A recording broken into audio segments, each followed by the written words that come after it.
Ça y est, on se dirige peut-être vers la fin du feuilleton de l'été entre Kylian Mbappé et le PSG. L'attaquant parisien a retrouvé ses coéquipiers à l'entraînement hier. Il reste au club cette saison et pourrait prolonger. Pour en parler, on accueille ce matin Paul Giffard, journaliste à la chaîne L'Équipe. Bonjour, bienvenue.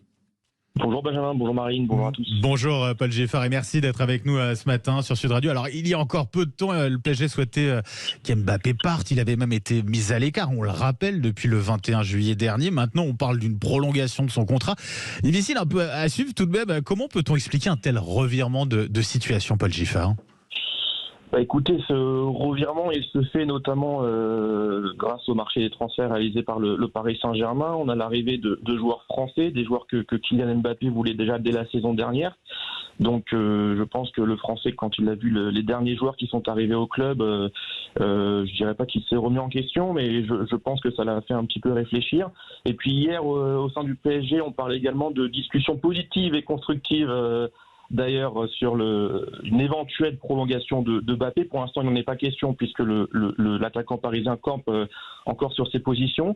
En interne, en revanche, on assure que Kylian Mbappé ne partirait pas libre du Paris Saint-Germain. Donc cette position-là, en tout cas, a fait réfléchir les dirigeants du PSG qui ont aussi décidé de l'intégrer dans le groupe.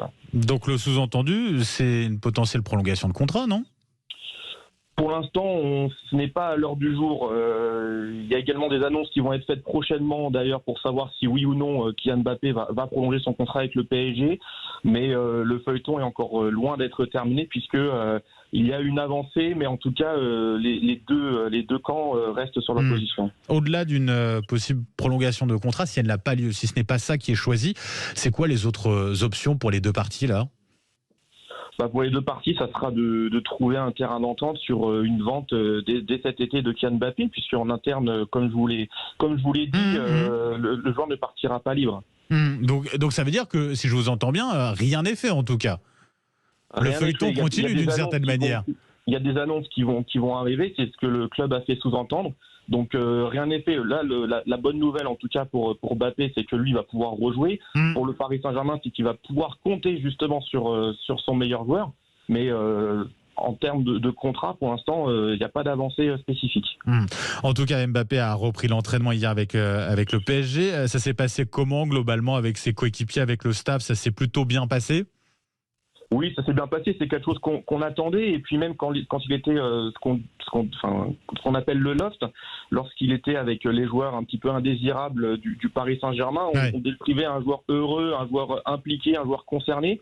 Et même lorsque Nasser Al-Khelaifi a parlé donc le président du PSG a parlé aux joueurs hier pour la réintégration de Kylian Mbappé, il a quand même remercié l'attitude du Français qui cite a été exemplaire pendant ces 23 jours où il a été écarté du groupe. En tout cas, on sent que la situation est encore compliquée. On attend donc ces annonces éventuelles dans les prochains jours. On imagine que ça sera imminent puisque le PSG ne peut pas rester dans cette situation-là alors que la saison a déjà débuté ce week-end. Qui pourrait faire un pas vers l'autre ? Il va falloir un moment que les deux parties bougent, évoluent. Écoutez, pour l'instant, oui, c'est sûr qu'il va falloir que Kylian Mbappé et Nasser Al-Khelaifi puissent se mettre d'accord sur les termes du contrat et d'une éventuelle prolongation. Pour l'instant, Kylian Mbappé a fait un pas vers le Paris Saint-Germain, mais le Paris Saint-Germain a aussi à faire un pas vers Kylian Mbappé. Mais tant qu'il n'y a pas eu un accord sur une éventuelle prolongation, les deux resteront sur leur position. Ça fait quand même 2 étés, Paul Giffard, de suite qu'Mbappé fait un peu planer sur le club la menace d'un départ. Comment vous l'expliquez ? Vous avez dit, là, cette année, il avait envie, besoin, il cherchait à ce que les recrutements soient favorables, finalement, peut-être à son positionnement. Donc, des arguments plutôt sportifs. C'était pas pour faire monter les enchères sur son salaire ? Écoutez, Kylian Mbappé touche 6 millions d'euros bruts mensuels au Paris Saint-Germain. On se doute qu'au Real Madrid, il ne pourra jamais toucher une telle somme. Donc je ne pense pas que ce soit vraiment pour augmenter les enchères qu'il a fait ça.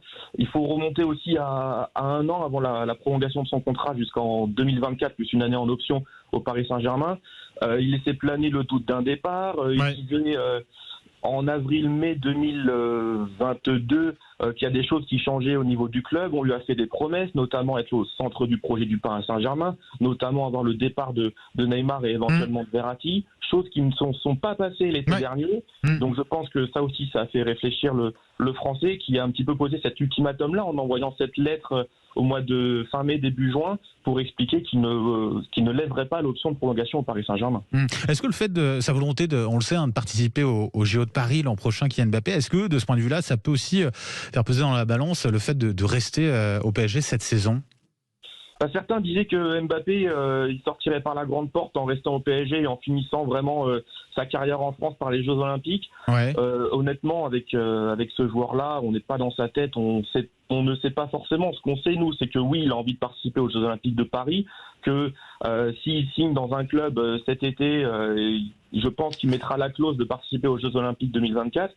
Mais c'est sûr que quand un joueur comme lui, il a envie de tout jouer, il a envie de tout gagner. Il a déjà dit qu'il veut marquer l'histoire de son sport. Donc honnêtement, là c'est un peu avec les si et honnêtement, on verra ce qui va se passer. Mais ce qui est sûr, c'est que après c'est vrai qu'on est beaucoup dans les hypothèses avec Kylian Mbappé et le PSG là depuis quelques semaines, quelques mois, hein, clairement. De toute façon. On n'est que dans l'hypothèse puisque on nous dit qu'il n'y a pas d'avancée spécifique sur une éventuelle prolongation ou sur un départ de Mbappé. Donc pour l'instant, on ne sait vraiment pas ce qui peut se passer. Il reste 3 semaines sur le marché des transferts. Il y a des choses, c'est sûr, qui vont être annoncées avant le 1er septembre. Ça, on l'a compris, vous nous l'avez dit. Du côté du Real Madrid, comment ça réagit ? Parce qu'on sait que ils sont sur la piste Kylian Mbappé, qui n'a pas caché son envie à terme de rejoindre le club madrilène. Alors oui, son envie à terme, on sait qu'il en rêve de jouer à Madrid, c'est son rêve de gosse.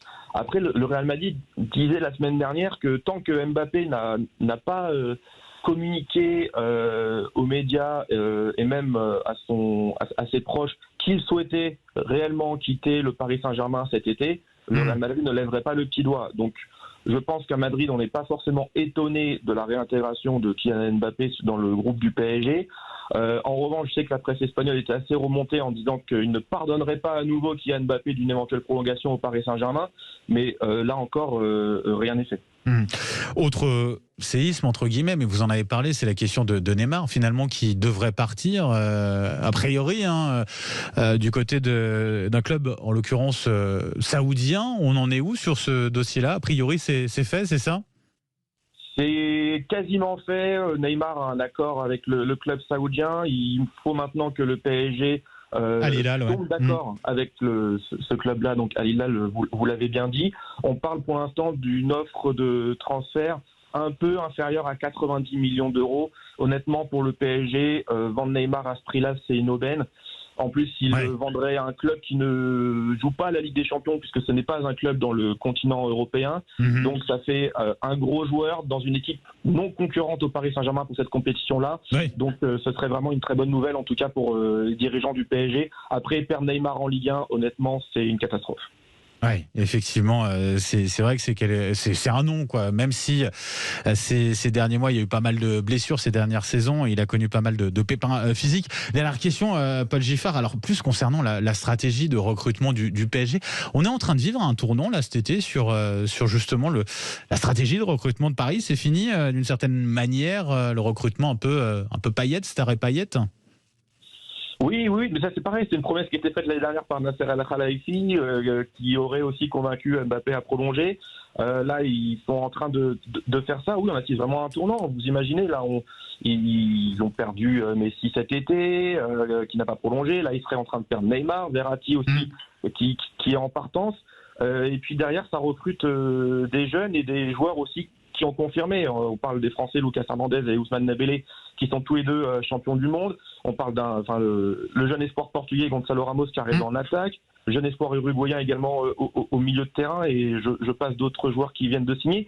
Donc oui, évidemment qu'on assiste à un tournant, et en plus ce sont des joueurs qui sont plus ou moins confirmés, mais qui montreraient aussi que Mbappé est la vraie pierre angulaire de ce projet. Et c'est ce que lui veut. Donc à partir de là, c'est un tournant, et peut-être que ça peut marcher. Ça, encore une fois, on verra bien ce qui va se passer, mais en tout cas, c'est un recrutement qui peut plaire à Kylian Mbappé. En attendant, le PSG a été tenu en échec ce week-end face à Lorient 0-0. Paul Giffard, journaliste à la chaîne L'Équipe, un grand merci d'avoir été avec nous ce matin sur Sud Radio. Très bonne journée à vous.